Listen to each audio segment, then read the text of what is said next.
Hiya! Welcome to Sniper's Rest. Sniper's Rest is the last best rest stop in the here and there, the place between where you're coming from and where you're going. I am Sniper Shadow and I reside here in Sniper's Rest as a guide and custodian to those who pass through here. I visit the worlds within the multiverse often, but I am always here to guide and care for travelers such as yourself that pass through the here and there. Welcome, my friend. Here. Some chocolate for you.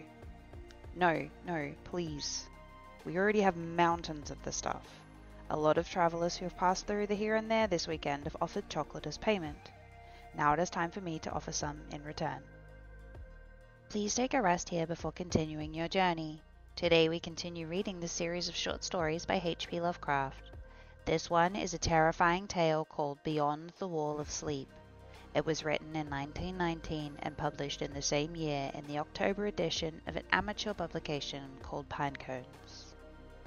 Let's begin. I have frequently wondered if the majority of mankind ever pause to reflect upon the occasionally titanic significance of dreams, and of the obscure world to which they belong. Whilst the greater number of our nocturnal visions are perhaps no more than faint and fantastic reflections of our waking experiences, Freud, to the contrary, with his puerile symbolism, there are still a certain remainder whose immundane and ethereal character permits of no ordinary interpretation, and whose vaguely exciting and disquieting effect suggests possible minute glimpses into a sphere of mental existence no less important than physical life, yet separated from that life by an all but impassable barrier.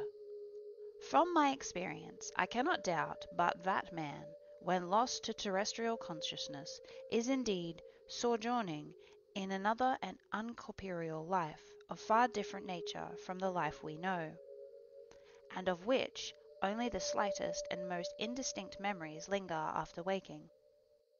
From those blurred and fragmentary memories we may infer much, yet prove little.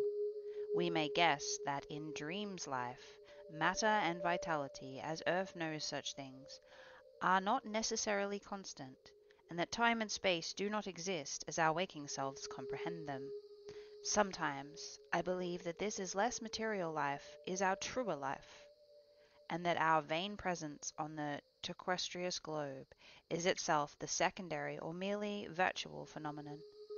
It was from a youthful revive, filled with speculations of this sort, that I arose one afternoon in the winter of 1900 to 1901, when the state of the psychopathic institution in which I served as an intern was brought to the man whose case had ever since haunted me so unceasingly. His name, as given on the records, was Joe Slater, or Slater. His appearance was that of a typical denizen of the Catskill Mountain region, one of those strange, repellent citizens of a primitive colonial peasant stock, whose isolation for nearly 3 centuries in the hilly vastness of a little-travelled countryside has caused them to sink into a kind of barbaric degeneracy, rather than advance with their more fortunately placed brethren of the thickly settled districts. Among these odd folk of the South, laws and morals are non-existent. Joe Slater, who came to the institution in the vigilant custody of 4 state policemen, and who was described as a highly dangerous character, certainly presented no evidence of his perilous disposition when I first beheld him.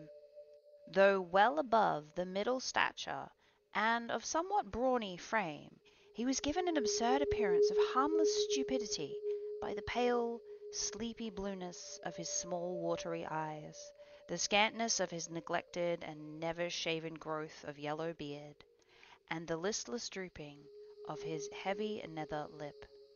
His age was unknown, since among his kind neither family records nor permanent family ties exist. But from the baldness of his head in the front, and from the decayed condition of his teeth, the head surgeon wrote him down as a man of about 40.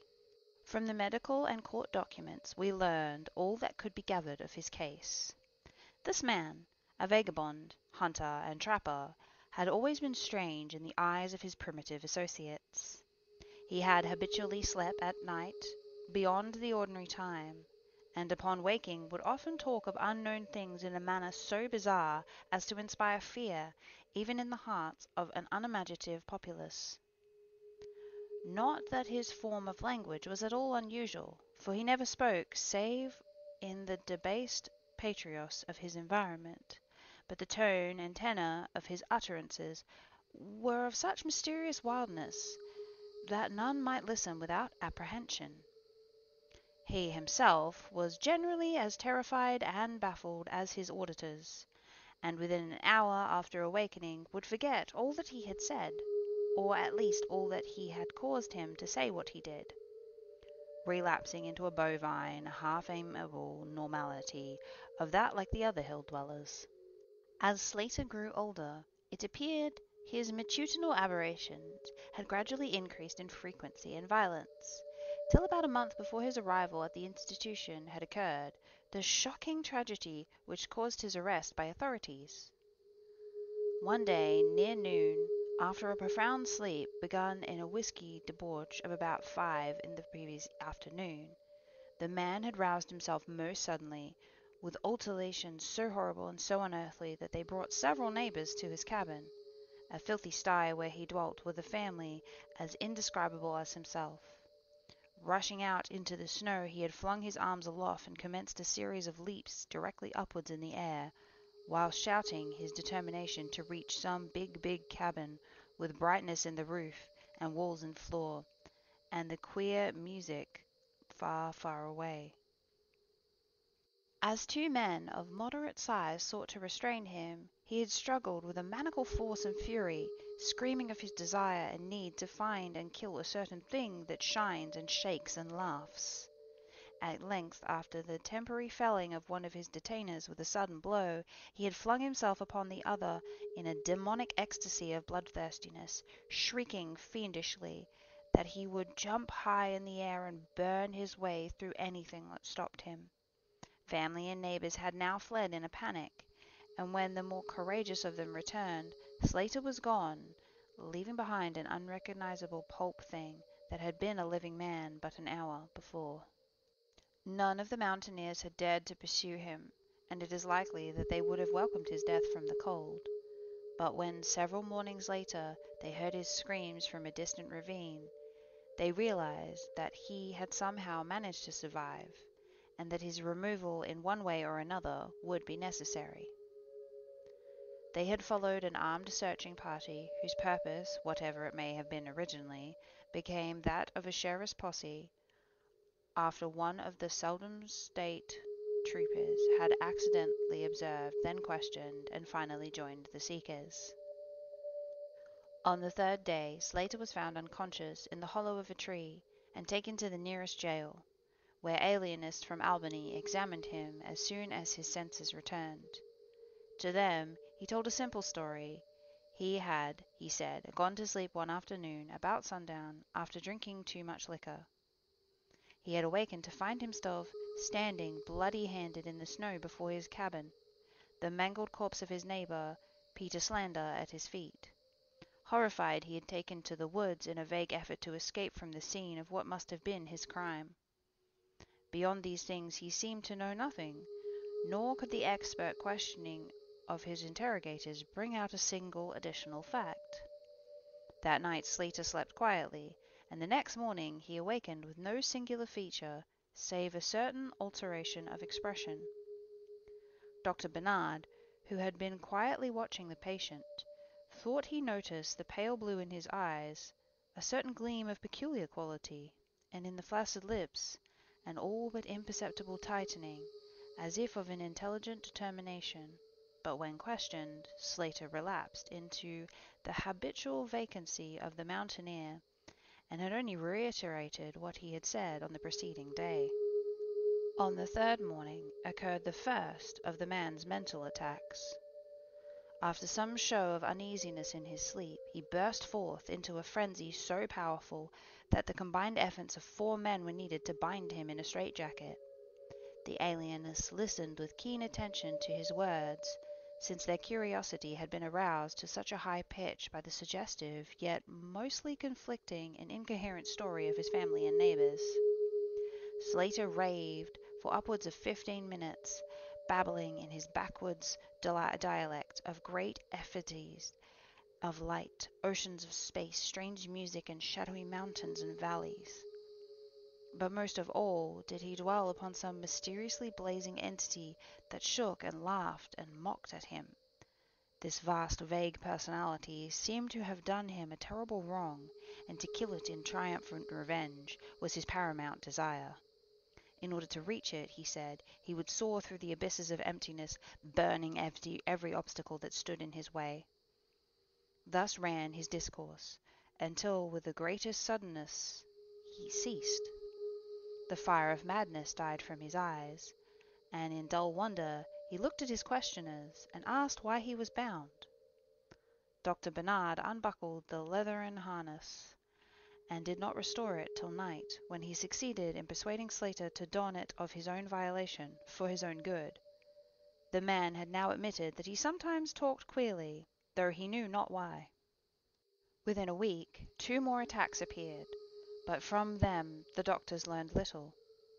On the source of Slater's visions they speculated at length, for since he could neither read nor write, and had apparently never heard a legend or fairy tale, his gorgeous imagery was quite inexplicable. That it would not come from any known myth or romance was made especially clear by the fact that the unfortunate lunatic expressed himself only in his simple manner. He raved of things he did not understand and could not interpret, things which he claimed to have experienced, but which he could not have learned through any normal or connected narration. The alienists soon agreed that the abnormal dreams were the foundation of the trouble, dreams whose vividness could for a time completely dominate the waking mind of this basically inferior man. With due formality, Slater was tried for the murder, acquitted on the grounds of insanity, and committed to the institution wherein I held so humble a post. I have said that I am a constant speculator concerning dream life, and from this you may judge of the eagerness with which I applied myself to the study of the new patient as soon as I had fully ascertained the facts of his case. He seemed to sense a certain friendliness in me, born no doubt of the interest I could not conceal, and the gentle manner in which I questioned him. Not that he ever recognized me during his attacks, when I hung breathlessly upon his chaotic but cosmic word pictures. He knew me in his quiet hours, when he would sit by his barred window, weaving baskets of straw and willow, and perhaps pining for the mountain freedom he could never enjoy again. His family never called to see him. Probably it had found another temporary head, after the manner of decadent mountain folk. By degrees I commenced to feel an overwhelming wonder at the mad and fantastic conceptions of Joe Slater. The man himself was pitiably inferior in mentality and language alike, but his glowing titanic visions, though described in a barbarous and disjointed jargon, were assuredly things which only a superior or even exceptional brain could conceive. How, I often asked myself, could the stolid imagination of a Catskill degenerate conjure up the sights whose very possession argued a lurking spark of genius? How could any backwoods dullard have gained so much as an idea of those glittering realms of supernatural radiance and space about which Slater ranted in his furious delirium? More and more I inclined to the belief that in the pitiful personality who cringed before me lay the disordered nucleus of something beyond my comprehension, something infinitely beyond the comprehension of my more experienced but less imaginative medical and scientific colleagues. And yet I could extract nothing definite from the man. The sum of all my investigation was that in a kind of semi-uncorporeal dream life, Slater wandered or floated through the resplendent and prodigious valleys, meadows, gardens, cities, and palaces of light, in a region unbound and unknown to man.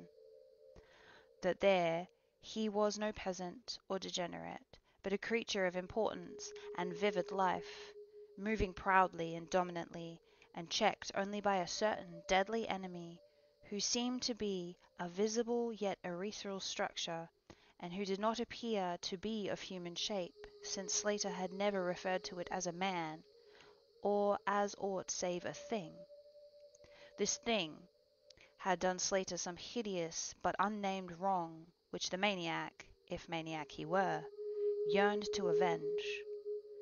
From the manner in which Slater alluded to their dealings, I judged that he and the luminous thing had met on equal terms, that in his dream existence the man was himself a luminous thing of the same race as his enemy. This impression was sustained by his frequent references to flying through space and burning all that impeded his progress. Yet these conceptions were formulated in rustic words wholly inadequate to convey them, a circumstance which drove me to the conclusion that if a true dream world indeed existed, oral language was not its medium for the transmission of thought. Could it be that the dream soul inhabiting this inferior body was desperately struggling to speak things which the simple and halting tongue of dullness could not utter? Could it be that I was face to face with an intellectual emanations which would explain the mystery if I could but learn to discover and read them? I did not tell the older physicians of these things, for middle age is skeptical, cynical, and disinclined to accept new ideas.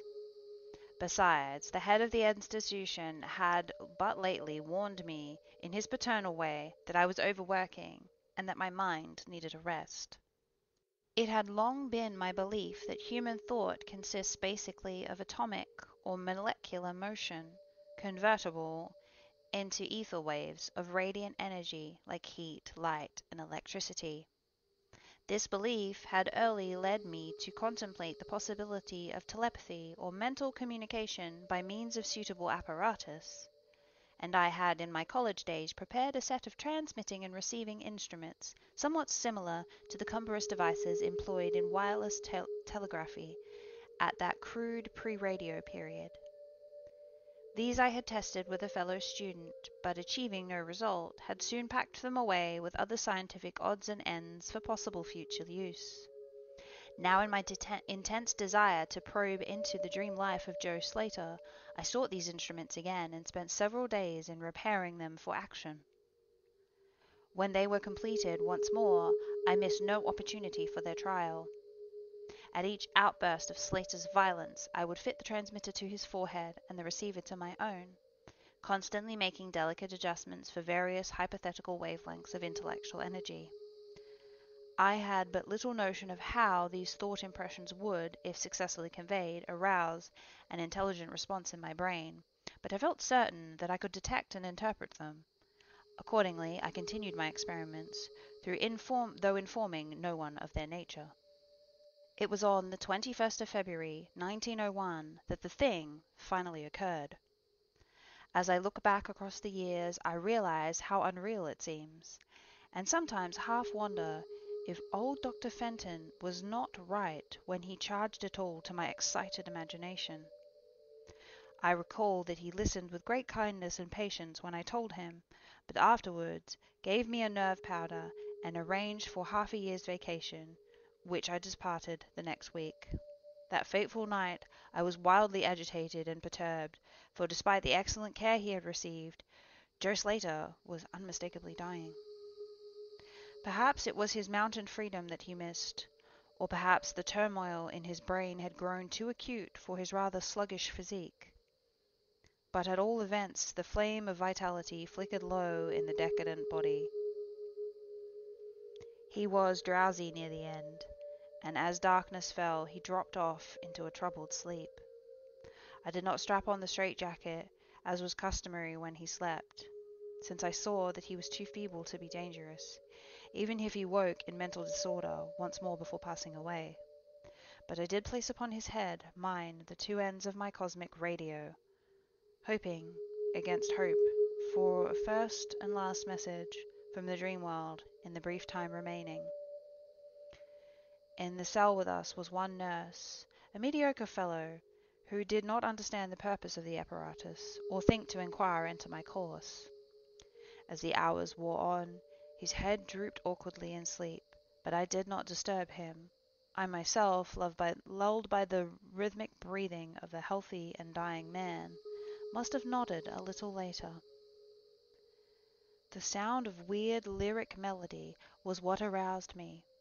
Chords, vibrations, and harmonic ecstasies echoed passionately on every hand, while on my ravished sight burst the stupendous spectacle of ultimate beauty. Walls, columns, and architraves of living fire blazed effluently around the spot where I seemed to float in air, extending upwards to an infinitely high vaulted dome of indescribable splendor. Blending with this display of palatial magnificence, or rather supplanting it in, at times, kaleidoscopic rotation, were glimpses of wide plains and graceful valleys, high mountains and inviting grottos, covered with every lovely attribute of scenery which my delighted eye could conceive of, yet formed wholly of some glowing, ethereal, plastic entity, which, in consistency, partook as much of spirit as of matter. As I gazed, I perceived that my own brain held the key to these enchanting metamorphoses, for each vista which appeared to me was the one of my changing mind most wished to behold. Amidst this Elysian realm I did not dwell as a stranger, for each sight and sound was familiar to me, just as it had been for uncounted eons of eternity before, and would be for like eternities to come. Then the resplendent aura of my brother of light drew near and held colloquially with me, soul to soul, with silent and perfect interchange of thought. The hour was of approaching triumph, for was not my fellow being escaping at last from the degrading periodic bondage, escaping forever, and preparing to follow the accursed oppressor even unto the uttermost fields of ether, that upon it might be wrought a flaming cosmic vengeance which would shake the spheres? We floated thus for a little time, when I perceived a sight of blurring and fading of the objects around us, as though some force were recalling me to earth, where I least wished to go. The form near me seemed to feel a change also, for it gradually brought its discords towards a conclusion, and itself prepared to quit the scene, fading from my sight at a rate somewhat less rapid than that of the other objects. A few more thoughts were exchanged, and I knew that the luminous one and I were being recalled to the bondage, though for my brother of light it would be the last time. The sorry planet shell being well nigh spent, in less than an hour my fellow would be free to pursue his oppressor along the Milky Way, and pass the hither stars to the very confines of infinity. A well-defined shock separates my final impression of the fading scene of light from my sudden and somewhat shamefaced awakening, and straightening up in my chair, as I saw the dying figure on the couch move hesitantly. Joe Slater was indeed awaking, though probably for the last time. As I looked more closely, I saw in the shallow cheeks shone spots of colour which had never been before present. The lips, too, seemed unusual, being tightly compressed, as if by force, of a stronger character than had been Slater's. The whole face finally began to grow tense. The head turned restlessly with closed eyes. I did not arouse the sleeping nurse, but readjusted the slightly disarranged headbands of my telepathic radio, intent on catching any parting message the dreamer might have to deliver. All at once my head turned sharply in the direction, and the eyes fell open, causing me to stare in blank amazement at what I beheld. The man who had been Joe Slater, the Catskill decadent, was now gazing at me with a pair of luminous, expanded eyes, whose blue seemed subtly to have deepened. Neither mania nor degeneracy was visible in that gaze, and I felt beyond a doubt that I was viewing the face which lay, an active member of high order. At this juncture my brain became aware of a steadying external influence operating upon it, I closed my eyes to concentrate my thoughts more profoundly, and was rewarded with positive knowledge that my long-sought mental message had come at last. Each transmitted idea formed rapidly in my mind, and though no actual language was employed, my habitual association of conception and expression was so great that I seemed to be receiving the message in ordinary English. Joe Slater is dead. Came the soul-petrifying voice or agency from beyond the wall of sleep. My opened eyes sought the couch of pain in curious horror, but the blue eyes were still calmly gazing, and the countenance was still intelligently animated. He is better dead, for he was unfit to bear the active intellect of cosmic entity. His gross body could not undergo the needed adjustments between ethereal life and planet life. He was too much of an animal, too little a man. Yet it is through his defiancy that you have come to discover me. For the cosmic and planet souls rightly should never meet. He has been my torment and diurnal prison for 42 of your terrestrial years. I am an entity like that which you yourself become in the freedom of dreamless sleep. I am your brother of light, and I have floated with you in effulgent valleys. It is not permitted me to tell your waking earth self of your real self, but we are all roamers of the vast spaces and travellers of many ages.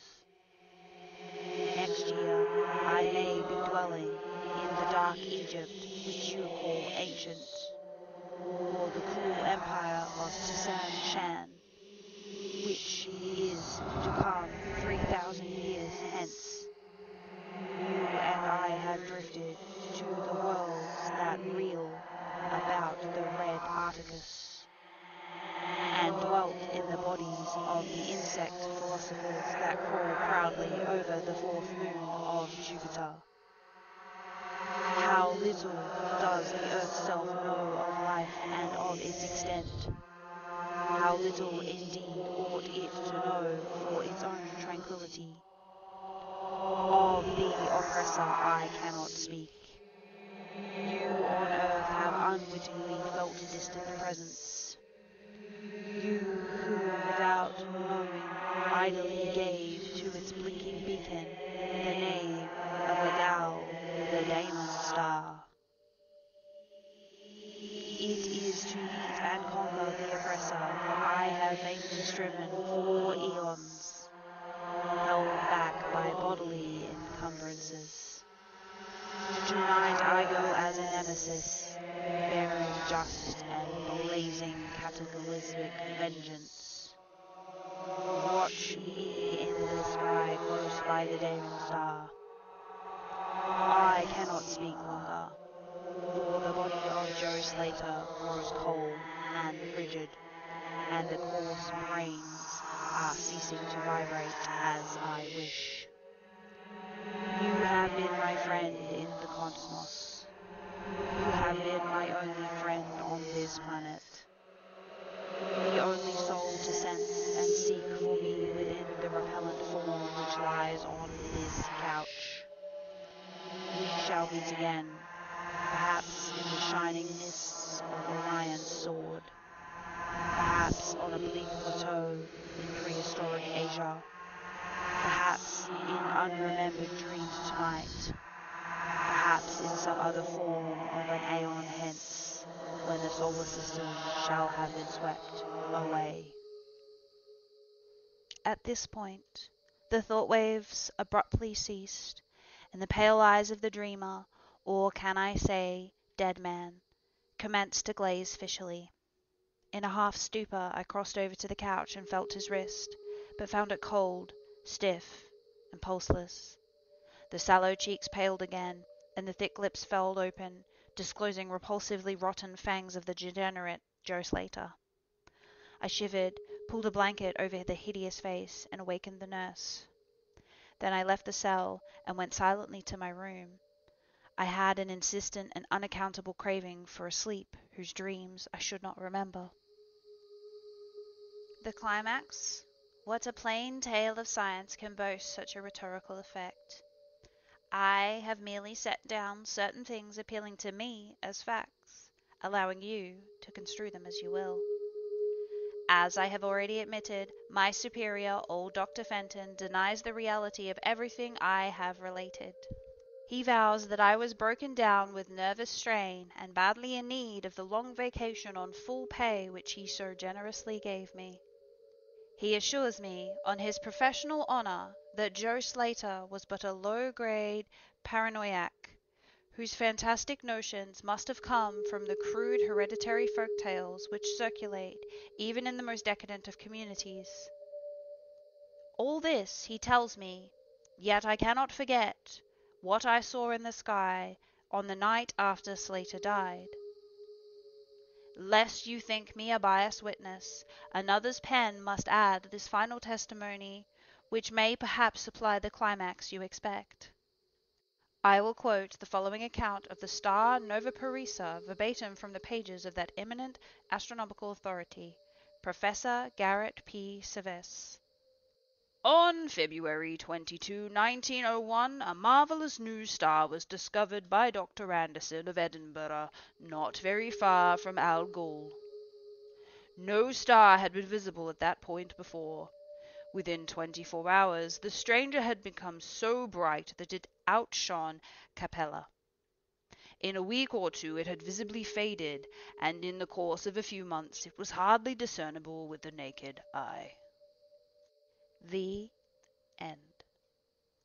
That concludes our tale for this week, my friend. Please return next week and we will continue with another short story by H.P. Lovecraft. If you wish to rest some more, please find a space that suits you. Whether you curl up by the fire, partake in some food and beverages in our kitchen, take a nap in one of our many rooms, or take a stroll around the garden, please know you are always welcome at Sniper's Rest, my friend. If you are continuing your journey, the multiverse is simply brimming with opportunities for you. To the north, your job is to hunt down supernatural threats. You're very good at your job. This is a job unlike anything you've ever encountered. Fight your way through an elite army to prevent the unleashing of a torrent of supernatural horrors. Time to let the blood rain. To the west, welcome to the new ragtag crew. Come here. Now, you're here to kill stuff and get loot, right? Come closer. There's a guy. Yeah, I know, he thinks he's the hero. He's nuts. You have to stop him before he unleashes the creature. You think what you've seen so far is nuts? Yeah, you ain't seen nothing yet. This ain't no place for no hero. Good luck. To the east, you're a journalist, but you can't just report on this story anymore because now it's personal.